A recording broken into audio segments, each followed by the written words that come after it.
Worse yet, in the deadly heat, anything could happen. This was Harlem. It was August. Life was tough, and a cop had been murdered.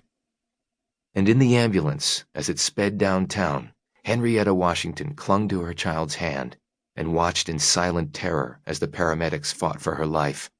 But for the moment, it didn't look like they were winning. The little girl was gray and still, and her blood was everywhere. The floor, the sheets, her arms, the gurney, her mother's face and dress and hands. It looked like a slaughter.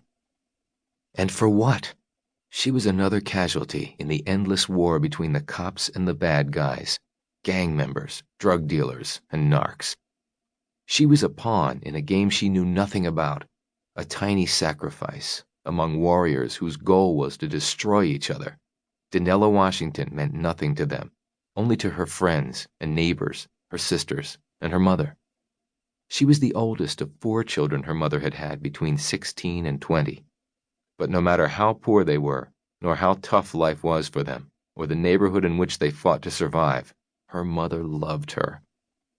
"Is she gonna die?" Henrietta asked in a strangled voice, her huge eyes looking into those of a paramedic, and he didn't answer. He didn't know. "We're doing what we can, ma'am." Henrietta Washington was 21 years old. She was a stereotype, a number, a statistic. But she was so much more than that. She was a woman, a girl, a mother. She wanted more than this for her kids. She wanted a job, wanted to work, wanted to be married to a good man one day, who loved and took care of her and her children. But she had never met a man like that. Her kids were all she had for the moment, and she had nothing to give them but her love. She had a boyfriend who took her to dinner once in a while, with 3 kids of his own to support. He hadn't been able to find a job in 6 months and drank too much when he took her out. There were no easy solutions for either of them, just welfare, an odd job from time to time, and a hand-to-mouth existence. Neither of them had finished high school, and they lived in a war zone. And the life they led, and where they lived it, was a death sentence for their children. The ambulance screeched to a stop outside the hospital, and the paramedics raced out with Danielle on the gurney. She had an IV in her arm, an oxygen mask over her face, and all Henrietta knew was that she was still breathing, but barely. She ran into the emergency room after her, in her blood-stained dress, and she couldn't even get near her little girl. A dozen nurses and residents had closed around the child and were running down the hall with her to the trauma unit, as Henrietta followed, wanting to ask someone what was happening, what they were going to do. She wanted to know if Danielle would be all right.